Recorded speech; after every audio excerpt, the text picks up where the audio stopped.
네. 오늘 여러분과 함께 깊이 살펴볼 자료는요, 바로 대학교 직원을 위한 AI 활용 교육 시장에 대한 최신 메모와 심층 보고서입니다. 요즘 대학가에서 학생 AI 교육은 당연하게 여겨지는데 왜 갑자기 교직원, 특히 행정직원들의 AI 역량까지 중요하게 부각되는 걸까요? 이게 단순한 유행일지 아니면 뭔가 더 큰 변화의 시작인지 이 새로운 시장의 기회와 성공 전략 그리고 또 어떤 AI 기술이 주목받고 있는지 한번 파헤쳐 보겠습니다.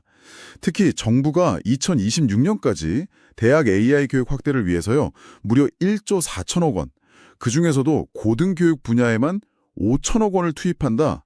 이런 소식은 이 흐름이 예사롭지 않다는 걸 보여주는 것 같습니다. 자, 그럼 이 자료들을 바탕으로 본격적인 이야기 시작해보죠. 먼저 이 시장이 왜 이렇게 갑자기 뜨거워지고 있는지 그 배경부터 좀 짚어봐야 할 것 같습니다. 자료들을 보니까 몇 가지 뚜렷한 이유가 보이는 것 같은데요. 네, 맞습니다. 여러 요인이 좀 복합적으로 작용하고 있는데요. 자료들을 종합해보면 크게 세 가지 핵심 동력이 이 시장의 성장을 이끌고 있다, 이렇게 분석할 수 있습니다. 첫 번째는 역시 강력한 정책적 드라이브와 예산 지원입니다. 정부 차원에서 AI 인재를 키우고 또 대학 캠퍼스 자체를 디지털화하려는 의지가 매우 강해요. 앞서 언급하신 대로 2026년까지 총 1.4조 원, 특히 고등교육에 5천억 원이라는 상당히 큰 예산이 배정됐다는 건요. 관련 교육이나 컨설팅 시장이 커질 수밖에 없는 아주 확실한 신호죠. 조금 더 구체적으로 들여다보면요. 교육부의 그 라이즈 사업 있잖아요. 네네. 라이즈 사업. 네, 그리고 글로벌 대학 3.0 같은 그런 대규모 대학 재정 지원, 혁신 사업들, 이걸 주목해야 합니다. 이 사업들에서 교직원의 AI 역량 강화가 중요한 평가 지표로 들어간 거예요. 평가 지표로요. 상당히 중요하게 보는군요. 네, 그러니까 대학들 입장에서는 이제 이게 뭐 선택이 아니라 거의 필수가 된 셈이죠. 단순히 정부 예산을 따오는 차원을 넘어서 대학의 경쟁력 자체가 여기에 달려있다, 뭐 이렇게 보는 겁니다. 이건 그러니까 정부, B2G죠. 그리고 대학, B2U, 이 양쪽 시장 모두에 상당한 기회가 열리고 있다는 뜻입니다. 와, 정부의 정책적 푸시가 정말 강력하군요. 약간 위에서 아래로 이렇게 내려오는 듯한 흐름인데, 그럼 대학 내부에서는 자발적인 움직임 같은 것도 있나요? 바로 그 점이 두 번째 요인입니다. 대학 내부에서의 실제적인 필요성, 그러니까 수요가 크게 늘고 있다는 점이죠. 많은 대학들이 자체적으로 스마트 캠퍼스 구축 같은 걸 하면서 전반적인 디지털 전환, DX라고 하죠. 이걸 추진하고 있습니다. 이 과정에서 행정 업무를 효율화하고 또 데이터 기반의 의사결정을 하기 위해서 교직원들의 AI 활용 능력이 필수적이다. 이런 인식이 확산되고 있는 겁니다. 특히 최근에 생성형 AI가 굉장히 대중화됐잖아요. 그렇죠. 챗 GPT 같은 거요? 네. 그래서 이걸 잘 쓰면 일이 훨씬 편해지겠다. 이런 기대감이 현장에서 커지고 있습니다. 예전에는 이런 교육이 주로 교수님들 강의 지원하는 교수학습센터 뭐 이런 데 중심으로 이루어졌다면은요. 이제는 행정처, 기획처, 홍보팀 등등 거의 모든 부서에서 뭐 보고서 작성, 데이터 정리, 홍보물 제작 이런 데 챗 GPT나 칸바, 노션 AI, 심지어 업무 자동화 도구인 파워 오토메이트 같은 구체적인 AI 툴을 배우고 싶어 하는 요구가 급증하고 있다. 이런 분석입니다. 와, 부서 가릴 것 없이 다 필요로 하는군요. 네, 자료에 따르면 코로나19 이후에 확산된 원격 근무나 하이브리드 근무 환경도 이런 디지털 역량 강화의 필요성을 더 부각시켰고요. 장기적으로는 신규 채용이나 승진 시에 AI 교육 이수 여부를 반영할 가능성까지도 제기되고 있습니다. 위에서는 정책으로 밀고 아래에서는 실제 필요성이 막 올라오고 이야, 이건 양방향에서 압력이 가해지는 그런 형국이네요. 근데 이런 교육에 시간과 비용을 투자하려면 뭔가 좀 확실한 결과가 보여야 할 텐데요. 그게 세 번째 요인이랑 관련이 있을까요? 정확합니다. 세 번째 동력은 바로 AI 도입 효과를 정량적으로 측정하고 보여줄 수 있게 되었다는 점입니다. 예전에는 그냥 디지털 역량 강화 이런 좀 추상적인 목표였다면 이제는 AI 도구를 활용해서 업무 생산성이 몇 %나 향상되었는지, 뭐 보고서 작성 시간이 얼마나 줄었는지, 행정 절차 오류가 얼마나 감소했는지 이런 것들을 구체적인 수치로 보여줄 수 있게 된 거죠. 구체적인 수치요? 자료에 그런 내용도 있습니까? 네, 한 자료에서는 AI 활용을 통해서 실제 대학 행정 업무 효율을 적게는 20%에서 많게는 40%까지 향상시킬 수 있다. 이렇게 분석하고 있습니다. 20에서 40%요? 와, 네. 물론 모든 업무에 일괄적으로 적용되긴 어렵겠지만요. 이렇게 측정 가능한 성과, 즉 ROI죠. 투자 대비 효과. 이걸 제시할 수 있게 되면서 대학 본부나 예산 담당 부서를 설득하기가 훨씬 용이해진 겁니다. 뜬구름 잡는 얘기가 아니라 실질적인 업무 개선 효과가 눈에 보이니까요. 야, 20에서 40% 향상이면 정말 놀라운 수치인데요. 물론 그 근거나 적용 범위에 대해서는 좀 더 따져볼 필요는 있겠지만 확실히 이건 매력적인 제안이 될 수 있겠네요. 자, 그럼 대학들이 이렇게 필요성을 느끼고 있다면 구체적으로 어떤 AI 역량을 원하는 걸까요? 교직원들이 뭘 배우고 싶어하고 또 배워야 하는지 이게 궁금해집니다. 자료를 보니까 이게 좀 굉장히 실용적인 기술들에 집중하는 것 같아요. 맞습니다. 핵심 키워드는 뜬구름 잡는 이론 이런 게 아니고요. 당장 써먹을 수 있는 실무 적용, 그리고 행정 업무 효율 극대화라고 할 수 있습니다. 자료에서 강조하는 대학 교직원에게 요구되는 주요 AI 활용 역량들을 좀 살펴보면요. 일단 가장 기본적이면서도 중요한 것이 생성형 AI 활용 능력입니다. 챗GPT 같은 대규모 언어 모델, LLM이라고 하죠. 이걸 이용해서 보고서 초안을 쓰거나 아니면 이메일 공문 같은 각종 문서를 효율적으로 작성하고 번역이나 자료 요약 같은 업무에 활용하는 능력입니다. 몇몇 대학의 실제 교육 사례, 우석대나 패스트캠퍼스 신입교육 같은 데서도 이런 보고서 작성 자동화가 핵심 주제였다고 하네요. 보고서 작성 정말 중요하죠. 네. 다음으로는 업무 자동화 RPA 능력이 주목받고 있습니다. RPA는 로보틱 프로세스 어토메이션의 약자인데요. 사람이 컴퓨터로 하는 반복적인 규칙 기반 업무를 소프트웨어 로봇을 이용해서 자동화하는 기술입니다. 예를 들면 매달 반복되는 회계 처리라든지 정기적인 보고서 데이터 취합, 심지어 단순 문의 응대 같은 업무들을 파워 오토메이트 같은 도구를 써서 자동화하는 거죠. 와, RPA를 대학 행정에 도입한다고요? 혹시 실제 사례 같은 것도 언급되어 있나요? 네, 한동대학교 사례가 좀 흥미로운데요. 한동대요? 네, 여기서 RPA를 활용해서 현금 시제 관리나 주간 업무 보고 취합, 심지어 보도자료 배포 관리까지 자동화해서 업무 효율을 크게 높였다, 이런 발표가 있었습니다. 엑셀 작업 자동화 역시 여전히 많은 부서에서 필요로 하는 중요한 실무 기술이고요. 단순 반복 업무에서 좀 해방돼서 더 가치 있는 일에 집중할 수 있게 해준다, 이런 점에서 만족도가 높다고 합니다. 와, 듣고 보니 정말 혹하는데요. 생성형 AI로 글쓰기 부담 덜고 RPA로 반복 업무에서 해방되고 그 외에 또 어떤 역량들이 중요하게 언급되나요? 데이터 활용 능력이 점점 더 중요해지고 있습니다. 세 번째는 데이터 분석 및 시각화 능력인데요. 단순히 엑셀의 데이터를 정리하는 수준을 넘어서 업무 관련 데이터를 분석하고 그 결과를 차트나 대시보드 형태로 시각화해서요. 감이나 경험이 아니라 데이터에 기반한 의사결정을 내릴 수 있도록 지원하는 역량입니다.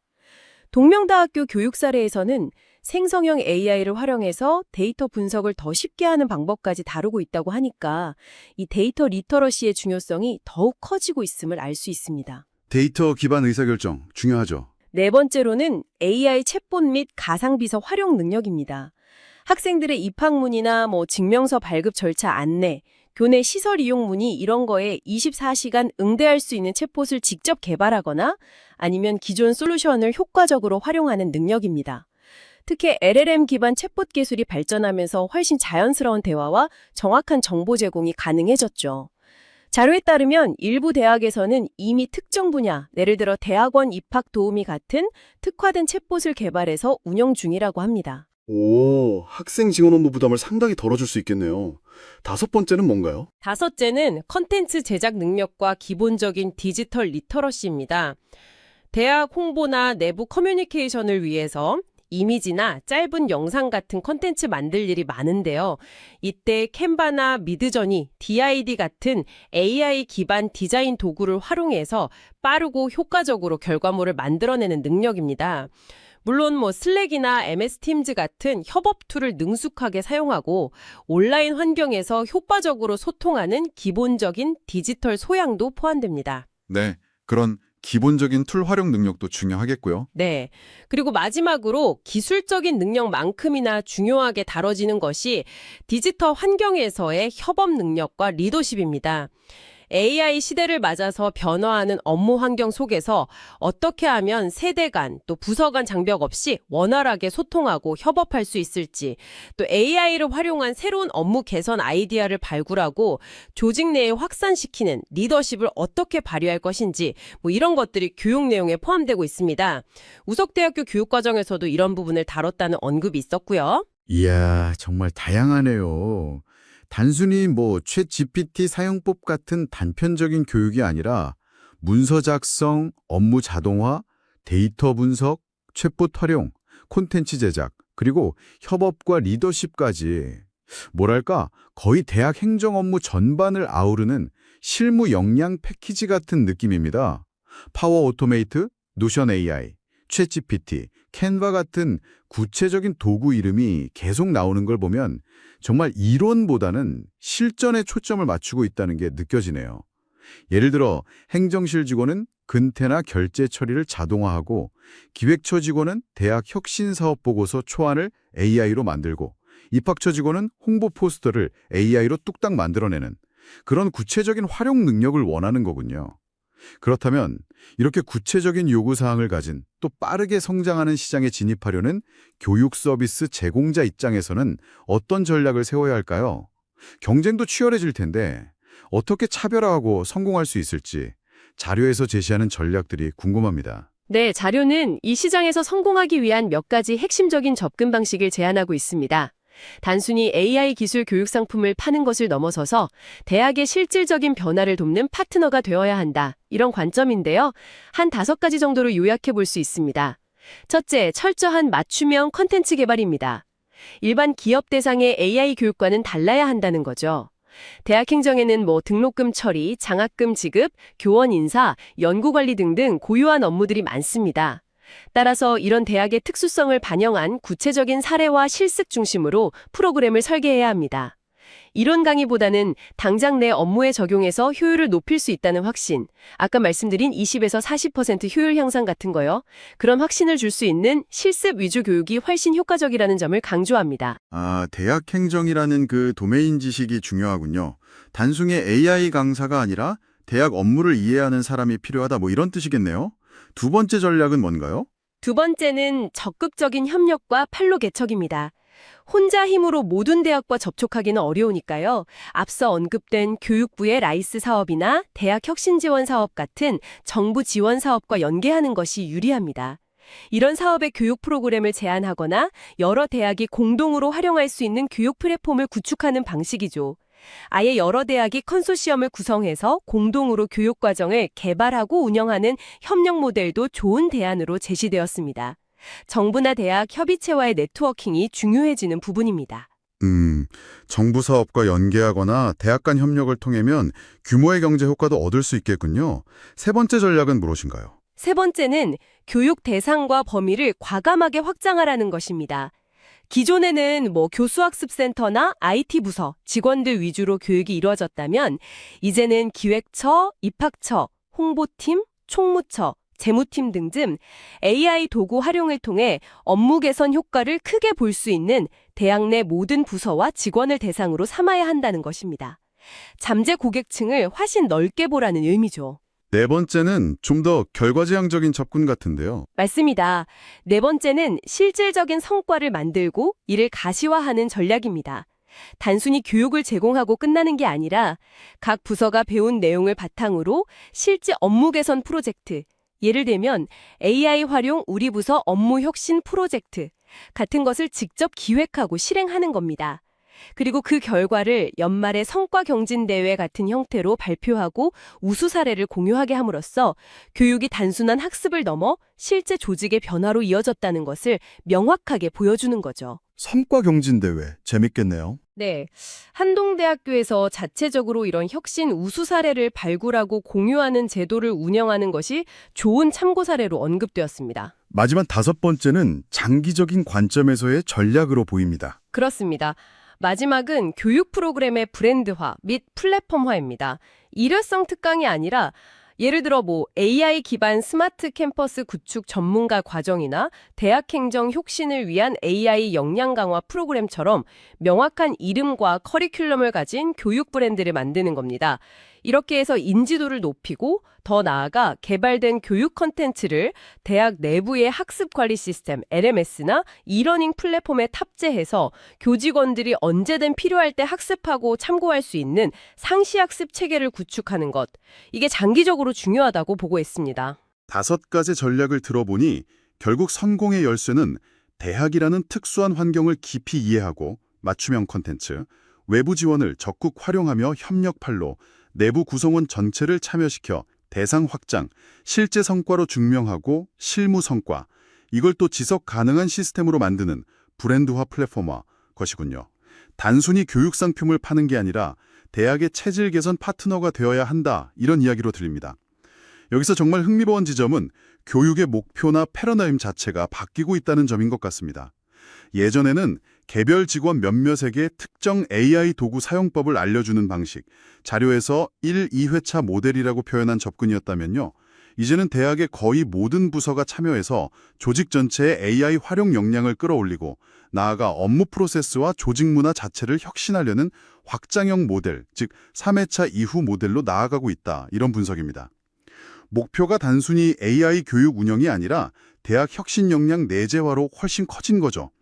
AI를 통해 업무 효율성을 높이는 것을 넘어 대학 전체의 경쟁력을 강화하고 미래사회 변화에 대비하려는 의지가 읽힙니다. 자료에서 제시하는 핵심 비전, 모든 대학 구성원이 AI를 도구로 삼아 혁신의 동력이 되는 캠퍼스라는 말이 바로 이런 변화의 지향점을 보여주는 것 같네요. 자, 오늘 이야기를 좀 정리해 보겠습니다. 대학교 직원 AI 교육 시장은요, 정부의 강력한 정책 지원, 스마트 캠퍼스 구축 같은 대학 내부의 디지털 전환 가속화, 그리고 AI 도입을 통한 실질적인 업무 효율성 향상 증명, 이 3가지 요인이 맞물리면서 빠르게 성장하고 있습니다.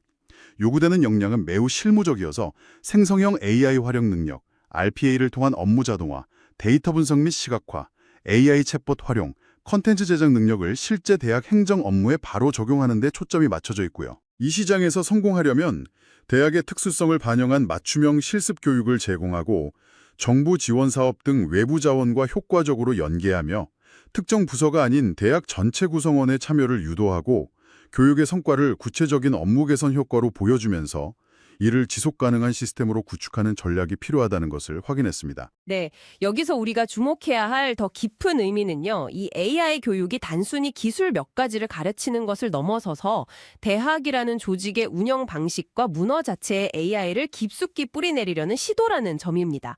자료에서 나타나듯이 교직원의 AI 활용 능력이 대학 혁신 평가의 중요한 지표가 되고 부서 간의 장벽을 허물고 협업을 촉진하는 도구로 활용되고요.